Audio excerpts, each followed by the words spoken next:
December 18th, 2022 World Cup final. You talk about the power, the emotional power of sports, right?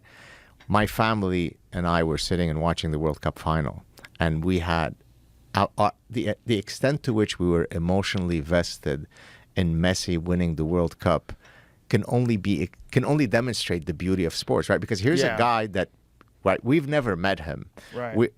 We're not Argentinian. Right. He doesn't know that we're alive. Right. And yet right. it's life and death for us that he should. I mean, it was so harrowing. I don't know if you watched the game, that at one point my son, who's 11 years old, said, I can't watch this anymore. I'm going to have a heart attack.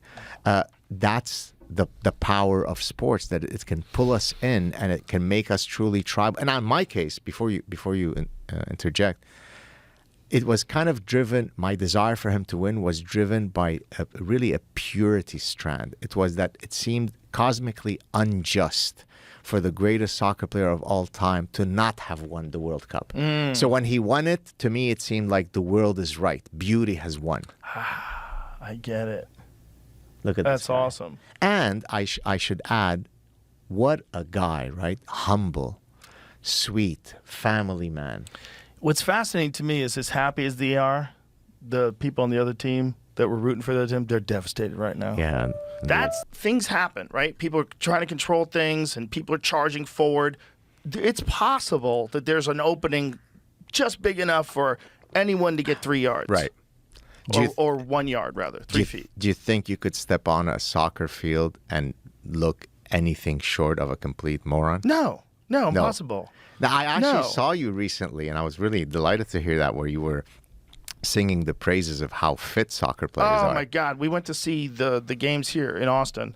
And when you watch professionals, first of all, here's one reason why soccer is problematic for television. They don't get breaks. Yeah. So there's no breaks like, we'll be right back with another word from Nabisco. There's none of that. Yeah. So if you have commercials, like you have to interrupt the play of the game, and then people have to catch up, and then is it not live now? Or are you going to like have half of a commercial and half of the game?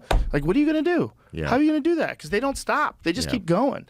And you have to be insanely fit. Those guys look like thoroughbreds. Like their legs were just fucking shredded. So there was a study a few years ago, I can't cite what it was, but that looked at who were the fittest athletes. Number one was soccer. It has to be. Do you know what number two was? No. Squash players. Why?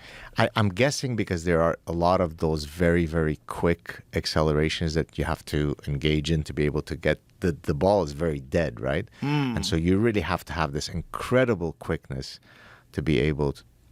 So what a weird thing for an elite athlete to choose. Jamie, can we check I don't even the rankings really think of the? I could describe squash.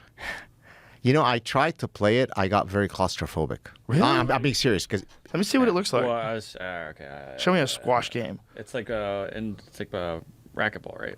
No, but with a ball that's more dead. Racquetball, the ball has a lot more give. It bounces more. I was just trying to look. I found other sports that sound like they would be more, but I didn't find it in a scientific study. My wife has been trying to get me into pickleball. What are our thoughts about that? I hear people like it. Have I just lost a few testosterone points? No, come on, man. People like pickleball. Well, apparently there's a whole craze of pickleball now because it's not quite as difficult as tennis. You don't have to cover as much ground. It's still a racket game. It looks like a lot of damage to the knees, son. That's what I'm looking at right there. In terms of squash, we're talking? You're running around. Yeah. A lot of fucking explosive movements for old guys like us. Yeah. Best stick to yoga. Pickleball, you can play with a beer in your hand, so you'd be all right. Yeah, pickleball. That's right. Pickleball's the way to go, son.